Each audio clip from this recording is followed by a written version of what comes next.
"Your Honor, my son was abducted, and it's all because of him." The words shook the air like thunder. Meri Brown's quivering voice shook through the dead silence of the courtroom as she stood to her feet, holding a framed photograph of her sole son close to her chest. The world stood still for an instant. All the heads in the courtroom turned. Gasps spread through the benches like an ocean wave onto shore. Mary's face was pale, her eyes red from nights of endless weeping. Her hands shook as she raised the photo higher, letting the jurors and the judge see the smiling face of her boy, innocent, full of life, now cruelly torn from her world. Across the room, Kody Brown's face went pale. His formerly proud, confident demeanor wavered. He crossed his arms tightly over his chest, shifting awkwardly in his seat, but it was futile. The sweat beading on his forehead gave away the tempest raging within him. The judge, a severe-looking woman with gray hair neatly pulled back from her face, leaned forward. Her voice sliced the tension like a knife. "Mrs. Brown, are you suggesting your former husband was somehow involved in your son's kidnapping?"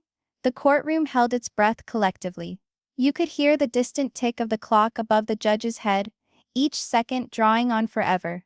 Meri swallowed hard. Her lips trembled, yet her eyes were steady, steady in the manner only a mother who was driven by pain could be. "Yes, Your Honor, perhaps he didn't take my boy with his own hands. But his betrayal, his secrets, his careless decisions, they flung open the door through which my child was stolen." A sharp whisper ran through the room. Jurors adjusted in their chairs, their pens hovering over their notepads. Even the bailiff, schooled in keeping an expressionless face, inclined his head slightly at the seriousness of her statement. Christine and Janelle, seated on the witness bench, lowered their eyes to the floor. They had lived through Kody's broken promises, his neglect, his dangerous pride. They knew this moment was bigger than just Mary's pain. It was a reckoning for all of them. And Robyn? Robyn sat rigidly next to Kody, white-knuckled as she gripped her purse. Her lips made urgent whispers, attempting to soothe him, attempting to keep intact the tenuous facade of a man whose kingdom was already disintegrating around him. The trial had just commenced. But already, the courtroom was aware. This was not another divorce case. This was not concerning property, money, or even a dissolution of marriage. This was about life and death. This was about a child torn from his mother's arms. This was about a woman seeking justice, when her world had been destroyed. And the tension was so heavy, it was almost suffocating. Mary's presence, a mother-transformed Meri, didn't look like the quiet, subdued woman the public had grown used to seeing on television. No, in that courtroom, she had transformed. Her pain had forged her into something stronger, fiercer, unshakable. Her hands shook as she placed the photo frame on the evidence table, but her back straightened, her shoulders squared. She stood tall, tear-stained face aglow, with a combination of pain and defiance. She wasn't here as a somebody's wife anymore.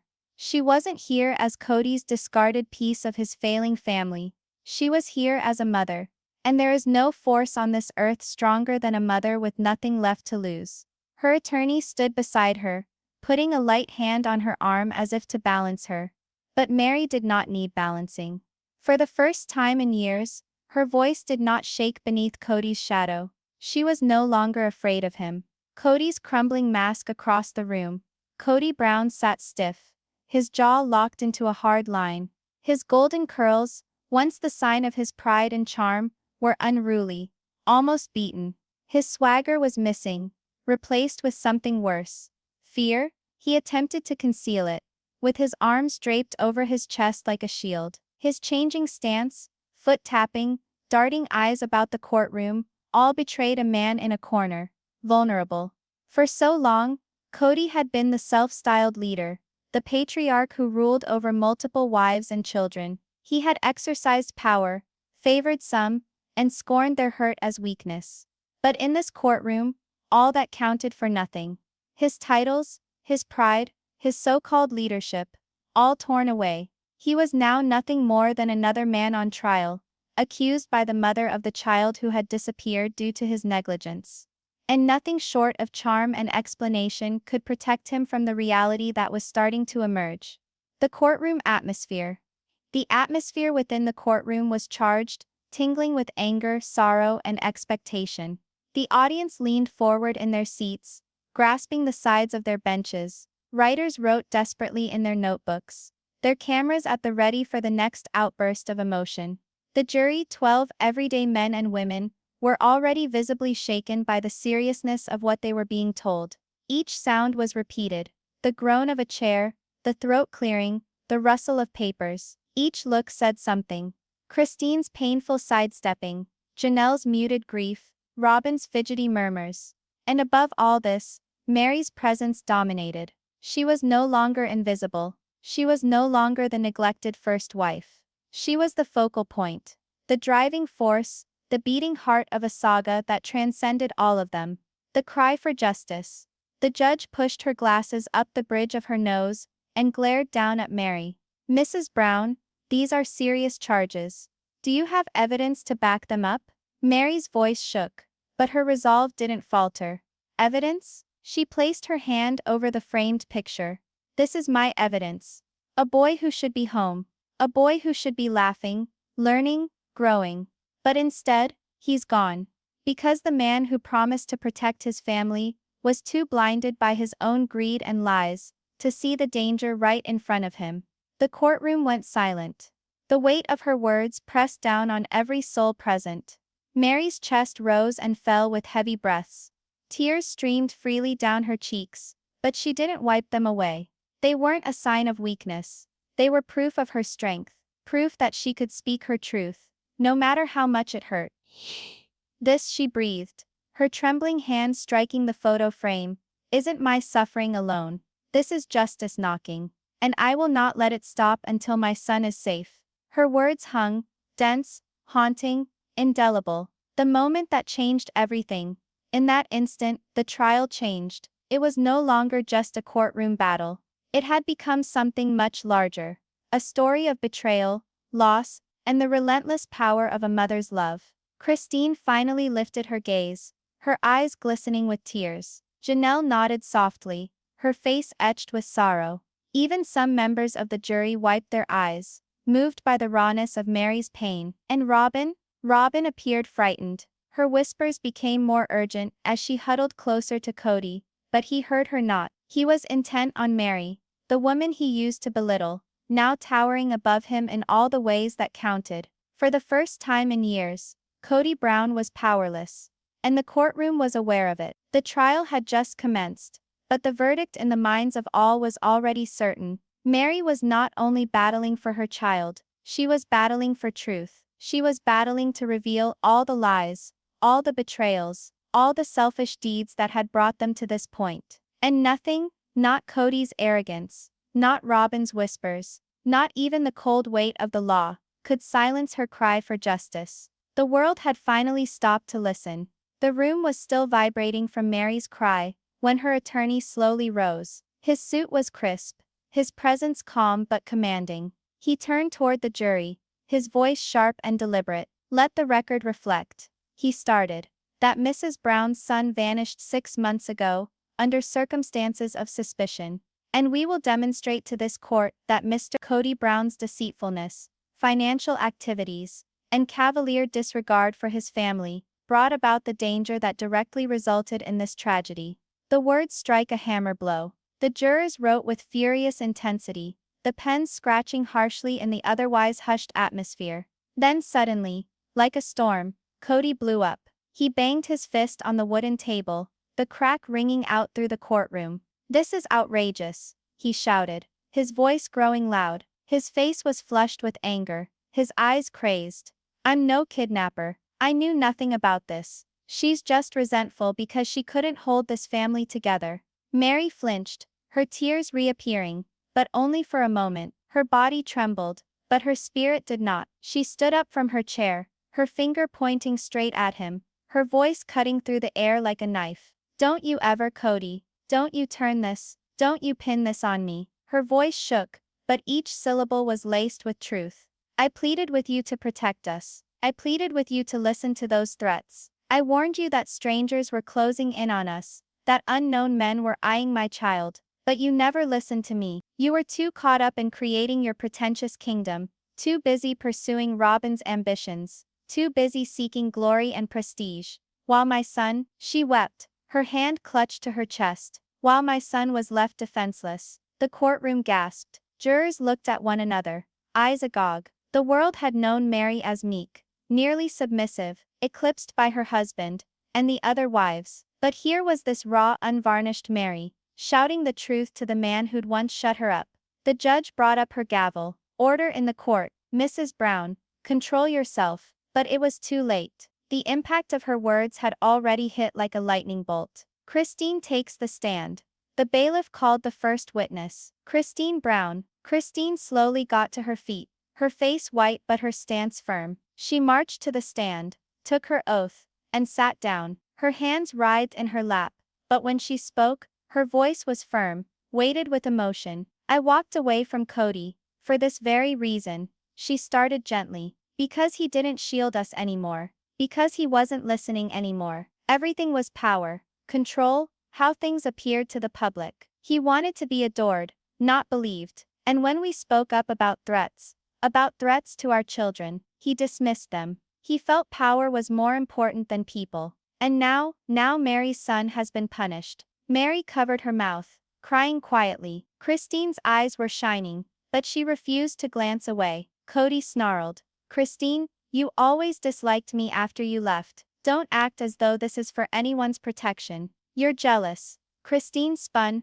her tone growing harder. Jealous. No, Kody. I'm ashamed. Ashamed that I believed in you. Ashamed that I allowed my children to think you would be their guardian. You hurt us all. And now a child is dead because of you. They were the words that hung in the air. And even the judge leaned back in stunned silence. Janelle's quiet strength. Then Janelle was summoned. She wasn't as fiery as Christine, nor shaken with visible sorrow like Meri. Her strength was less vocal, but more solid. She approached the stand with quiet dignity, even though her eyes spoke of fatigue. She gazed at Kody for a fleeting moment before focusing on the jury. I've known Kody for decades, she said firmly. I've seen his best and his worst. But these last years, something changed. He stopped caring about the family as a whole. He became obsessed with control. He dismissed our fears. When Meri told him about those men watching her son, he laughed. He told her she was being dramatic. Meri let out a choked sob,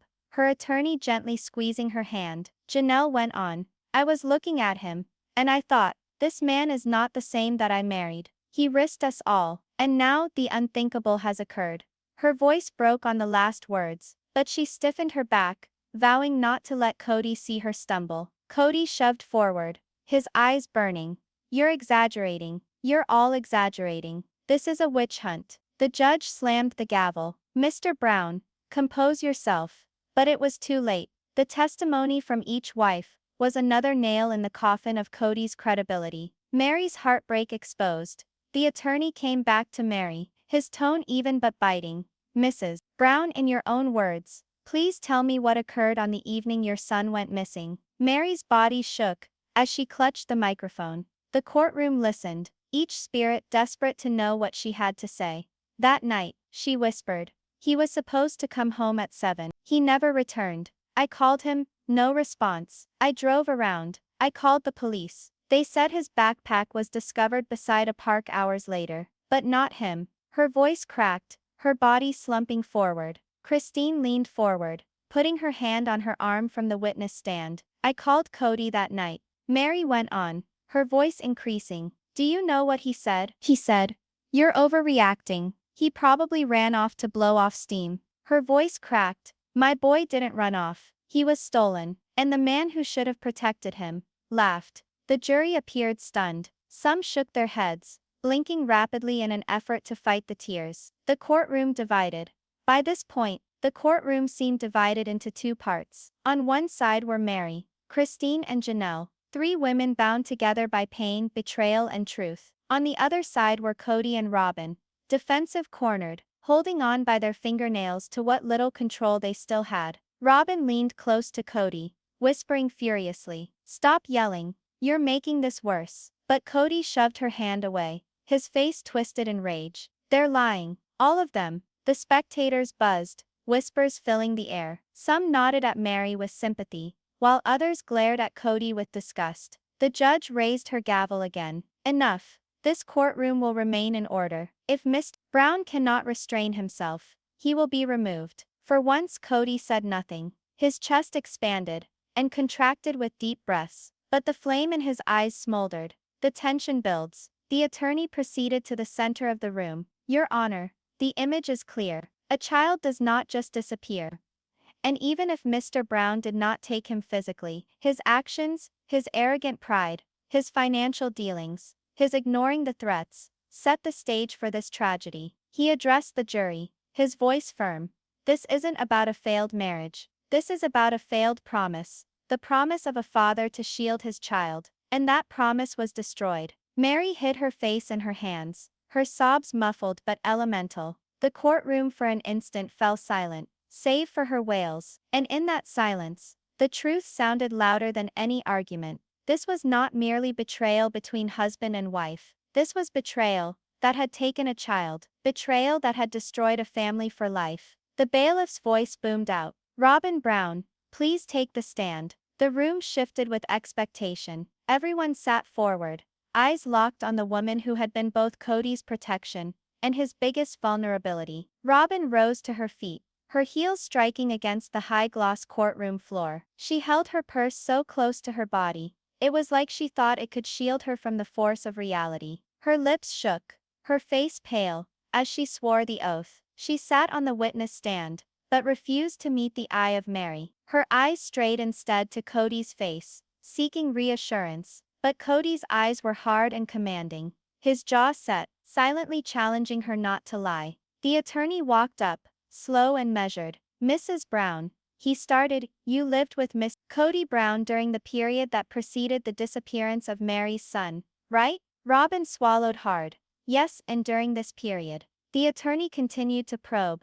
Did you see strange visitors? Men you didn't know? Discussions about money. Her knuckles turned white on the brim of the witness stand. I noticed some men approaching. They questioned things. They looked angry. But Kody said it was nothing. He said I was not to worry. The attorney cocked his head. Not to worry. Mrs. Brown, those men subsequently tailed Meri's son. They knew his name. They knew his schedules. Are you saying you said nothing? Robyn's breathing grew rapid. I informed Kody. I was worried. But he said it was business. He said to trust him. He said it was under control. Meri erupts. Meri leapt to her feet, her body shaking with rage. Nothing? You say nothing? Robyn, those men were stalking my boy. They tailed him home from school. They hung around outside my house. And you, she jabbed a shaking finger, weeping tears down her face. You stayed silent. You let him talk you into it being nothing while my son was being stalked like an animal.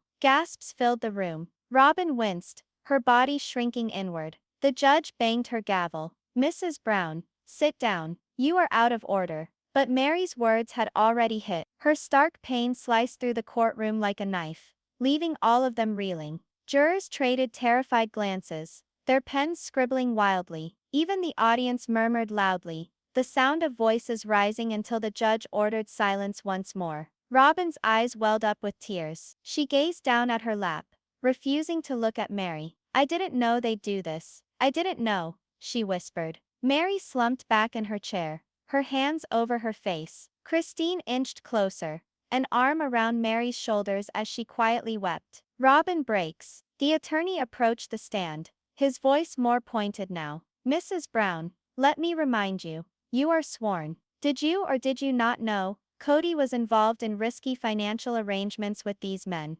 Robyn nodded vigorously, fear dashing across her face. I didn't have information. I only knew he borrowed money. He said it was temporary. He said he was creating something for the family. Her voice faltered. But I saw threats. I overheard the telephone calls late at night. I pleaded with him to end it. He refused to listen. Meri raised her head, her voice throaty. You begged him? And yet you kept quiet when my son disappeared. You were his wife, Robyn. You could have warned me. You could have told the truth in time. Robyn wailed, covering her face with both hands. I'm sorry, she wept. I thought he could make it right.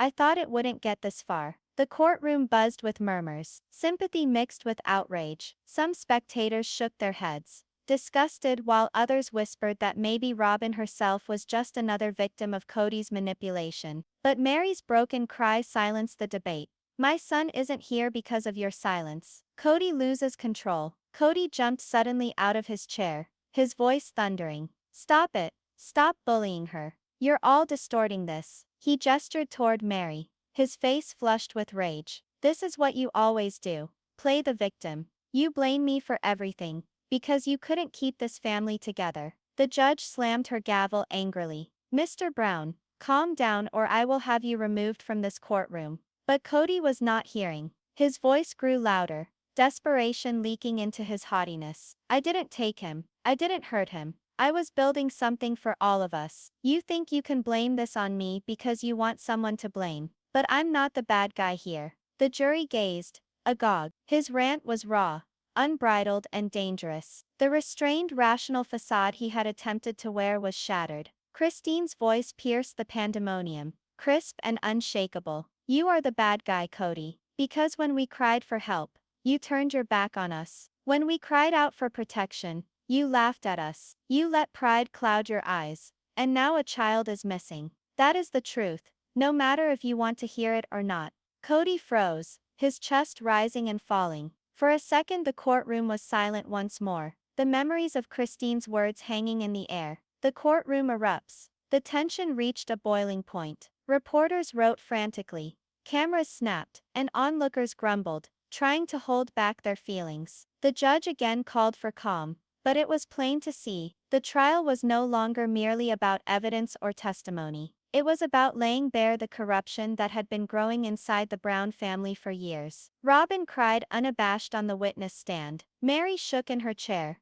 Christine held strong, and Janelle sat with arms folded, her unspoken condemnation heavier than any words. And Kody? He slowly returned to his seat, his eyes blazing with anger. His mask dropped, his empire falling apart before him. The lawyer spoke again, his voice low but deadly. "What we've witnessed today is not just testimony. It is the unraveling of lies. It is the truth clawing its way to the surface. And the truth is simple. Kody Brown's actions, his arrogance, his pride, created the path that led directly to this child's disappearance. That is not speculation. That is reality." The pens of the jury moved once more quickly now, their faces stern and determined. The day's last blow, as Robyn was led from the witness stand, her body convulsing with sobs, Meri picked up the photograph of her son again. Her hand shook, but her voice was steady. "This photo is the only thing I have left of him for now. But I'm not going to give up.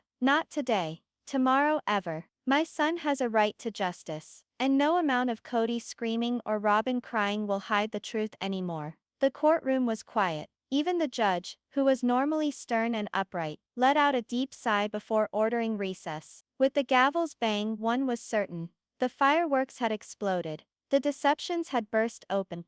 And the Brown family's darkest secrets were no longer mere whispers in the dark. They were now revealed in the harsh, merciless glare of justice. And there was no turning back. The courtroom hummed with agitated murmurs, as all returned to court from recess. The air was heavier, thicker, as if the walls themselves were aware that something life-changing was going to be disclosed. Meri sat rigidly at the plaintiff's table, holding her son's photo in a grip so tight the frame pressed into her palms. Her eyelids puffed from crying, but her face was harder than before. At the other side of the aisle, Kody reclined in his seat, forearms crossed, lips pursed into a tight line. His previous outburst had shaken him, but now he sported a fragile smile, as if challenging the court to attempt and shatter him some more. The gavel of the judge sounded out. "Court is in session. Prosecution, call your next witness." The attorney rose, his tone smooth but assertive. "Your Honor, the state calls Detective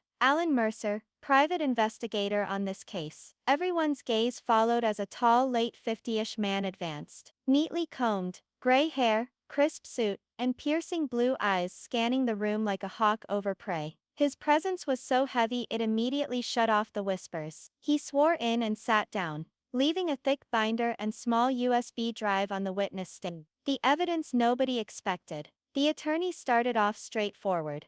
Detective Mercer, tell the court your involvement in the case. I was retained following Leon Brown's disappearance, Meri Brown's son. My role was to track activity, pursue leads that the police had not pursued, and find relationships between the family and suspects. And did you succeed in finding such relationships? The detective leaned forward, his voice steady and low. Yes, and what I found was worse than anyone could have imagined. The courtroom was silent. He opened the binder and drew out photographs, holding them up to the jury. These were taken with surveillance cameras outside Robyn Brown's house. Look at the dates. These are the weeks prior to Leon's disappearance. These men, he indicated the fuzzy photos of rough-looking individuals that had congregated around cars, are documented associates of a criminal organization that works out of Arizona. They have a history of extortion, money laundering and kidnapping. A ripple of whispers spread through the room. The detective went on, via phone records and bank statements. I followed a trail of numerous late-night calls and cash withdrawals from Mr. Kody Brown's accounts straight to this group. He took loans much more than he said he did. And when he couldn't pay them back, threats mounted. He paused, his gaze narrowing at Kody. And those threats did not go unspoken. Mary's worst fear, confirmed. Mary's lips trembled. So, you're saying my son's disappearance is tied to them, to Kody's debts? The detective turned to her gently. Yes, ma'am. Leon was not targeted randomly. He was used as leverage, an attempt to force Kody into compliance. He was taken because these men wanted payment, and they knew the best way to break him was to strike the one thing he couldn't protect. Meri strangled out a sob, hiding her face in her hands. Christine hugged her around the shoulders once more, her face white with horror. The jurors wrote furiously, casting disgusted glances at Kody. Kody attempts to defend himself. Kody sprang out of his chair, his voice breaking into desperation. That's a lie. They're taking it all out of context. Yeah, I borrowed money, but it wasn't criminal. It was an investment, a business venture. The detective arched an eyebrow. An investment, Mr. Brown. You deposited over $150,000 in cash withdrawals with no agreements, no documents, no receipts. That is not an investment. That is desperation. And your son paid the price. Kody's face turned red. He pounded his fist on the table. I didn't know they'd touch him. I thought I could control it. I was protecting my family, keeping them safe. Mary's tone sliced through the tension, cold and quivering. By risking our lives, by risking my child, you weren't keeping anyone safe but yourself, Kody. And now my son is dead. Her words shattered something in the courtroom. The audience erupted in a loud murmur, some even shaking their heads in outrage. The judge had to bang her gavel 3 times to quiet the room. The USB revelation. The attorney motioned to the USB stick on the witness stand. Detective, would you mind playing the recording on this drive? The judge permitted it. The courtroom lights dimmed a little as a screen flickered to life. The screen displayed a date-stamped video. Kody Brown in front of a gas station at night, talking hastily to 2 of the men named previously. The sound was fuzzy, but his voice could be heard distinctly. Kody, I'll get you the money. Just give me time. You don't touch my wives. You don't touch me. We can work this out. One of the men, time's up, Brown. You pay, or someone you love pays instead. Kody looked around frantically before responding. Fine. Do what you have to do. Just, don't make it messy. The video concluded. The courtroom exploded. Gasp after angry shout, cry of outrage filled the air. The jurors looked aghast too. Mary's hands shot to her mouth. Do what you have to do, she breathed, her voice cracking. You let them do. You didn't stop them. You allowed them to take him. Kody staggered back into his chair, his face pale. No, that's not what I said. You don't know. Christine's voice was a cold, cutting thing. We see perfectly, Kody. You sacrificed safety for pride. You sacrificed a child's life for your ego. Robyn's collapse. Robyn jerked upright, her legs trembling. I didn't know that. Kody, you said it was under control. You said it was business. Tears streamed down her face as she faced the judge. I swear I would have reported it if I knew. I never would have let Leon be in harm's way. But harm had been done. Her sobs only highlighted the heinousness of what had been discovered. Meri, however broken, sat straight now. Her pain had crystallized into something new. Resolve. She pointed at Kody, her voice shaking but firm. You always boasted that you were the protector. You claimed God had chosen you to protect this family. But when it counted most, you failed. And worse, you traded your pride for my son's safety. And I will never forgive you for that. The judge's warning. The judge leaned forward, her features severe, voice weighed down with authority. Mr. Brown, the evidence we have here is damning. Not only did you put your family in harm's way, but your conscious disregard led to the disappearance of this child. This is no longer about family feuding and failed marriages. This is a criminal case. Kody sat transfixed, his sneer lost, his bluster broken. For the first time, terror was etched unmistakably on his face. The courtroom in shock when the judge adjourned the court for recess a second time. The air was charged with incredulity and anger. The reporters scrambled out to phone their editors, pens scrawled across notebooks, and the public was abuzz with angry energy. Meri sat in silence, holding the photo of Leon. Her tears now fell quietly, but her jaw was clenched. She was no longer a mourning mother but a warrior who had just witnessed the truth exposed. Christine and Janelle stepped to her side, standing beside her like shields. The former estranged wives were now brought together by common betrayal and a thirst for justice. And across the aisle, Kody alone sat there, overwhelmed by the ruins of his kingdom. The man who had bragged he was the head of a large family was now revealed to be the builder of their downfall. Everything had been turned on its head, and it was only the start of the fall. The courtroom was still abuzz about the shocking video when the judge's gavel came down 3 hard times. Order. This court will return to order. The room slowly came to a stop, but the strain hung so thick it was choking. Jurors turned white, pencils left suspended in mid-sentence. The gallery leaned forward, eyes fixed on the shattered man seated at the defense table. Kody Brown, forehead cradled in his hands, sweat dripping from his temples. Meri sat opposite him, her back straight, her son's photograph clutched against her breast. Her eyes were inflamed and puffy, but they had a light in them that had not been present before.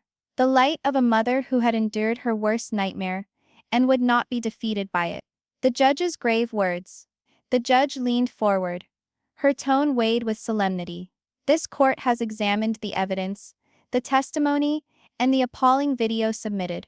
It is obvious that Mr. Kody Brown's irresponsible financial transactions, his negligence, and his culpable ignorance put his family, and most tragically, Leon Brown, in peril. A murmur fell over the audience. Meri shut her eyes, praying silently. The judge went on, although this isn't an entirely criminal trial, evidence offered here will be referred to the district attorney for additional charges.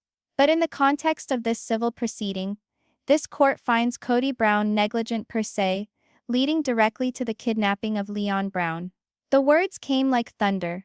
Meri gasped, holding the photo tightly. Christine clutched her hand, Meri, he can't hide from this any longer. Kody's last plea. Kody sprang to his feet, his tone rough, urgent. No, you don't understand. I never meant for any of this to have occurred. I was attempting to create something for my family. I was attempting to be a provider, to be a leader. If errors were committed, they weren't crimes. They were sacrifices for a greater future. The judge's eyes narrowed. Sacrifices? Tell me, Mr. Brown, was your son meant to be part of that sacrifice? The question hung in the air like a dagger. Kody opened his mouth, but no words came. He sank back down, his face pale, his bravado gone. Meri's turn to speak. The judge turned to Meri. Mrs. Brown, you as the mother, have the right to make a statement prior to sentencing being completed. You can speak to the court. Meri stood up hesitantly. Her hands shook, but when she spoke, her voice cut through the room with unshakable conviction. For years I had been assured that obedience was my value, that I needed to have faith in a man who said he was our protector, our leader, our link to God. I believed him. I trusted that he would protect us. But when strangers closed in on our lives, when danger came too close, I pleaded with him to hear me, and he didn't. He risked our lives, and my son was the one who paid the price. Her voice broke, and tears ran down her face. But she continued, raising the framed photograph for all to view. Leon is here. He is not a bargaining tool. He is not leverage. He is my son. And through pride and arrogance, he was stolen from me. I might never see him again. I might never get to hold him again. And that will haunt me every day of my existence. The courtroom remained still. Even the bailiffs appeared stunned. Meri brushed away her tears, her tone sharpening with flames. But listen to me now. This shall not be the end of his tale. I will fight every day, with every breath, for him to be found. Kody Brown may have shattered our family, but he will never shatter a mother's love. And I vow, my son, wherever he is, that I will not rest until justice has been served. Her last words hung in the hushed courtroom like an oath inscribed in stone. The verdict and sentence. The voice of the judge was firm as she read her decision. Mr. Brown, this court decrees complete financial restitution to Mrs. Brown and her family for damages sustained. In addition, custody rights, claims to property, and all financial holdings are taken away from your discretion until further notice. And this case will be referred to criminal court for examination of possible charges, including reckless endangerment and conspiracy. Kody's face contorted. The empire he had once boasted, the money, the power, the authority, was lost in a second. Bailiffs, the judge concluded, take Mr. Brown away. He will be remanded for further consideration. Gasps spread through the courtroom. Kody teetered unsteadily, his eyes wild and desperate, fixed on Meri. You think you've won? You think this makes you strong? You've ruined me, Meri. You've ruined all we created. Meri stood also, her voice steady but sharp. No, Kody, you ruined yourself. I'm just finally strong enough to leave. The bailiffs took his arms and pulled him out of the courtroom as he yelled protests that rang down the hallway. The aftermath silence followed Kody's departure, interrupted only by the quiet sobs of Robyn, who hid her face in her hands. Janelle lowered her head and prayed silently. Christine encircled Meri in her arms, saying softly, "You are so strong. Leon would be so proud of you." Meri did not respond immediately. She stood upright, holding the picture of her son, her tears silently falling. For the first time in years, she felt that her voice had been heard, that her pain had been acknowledged.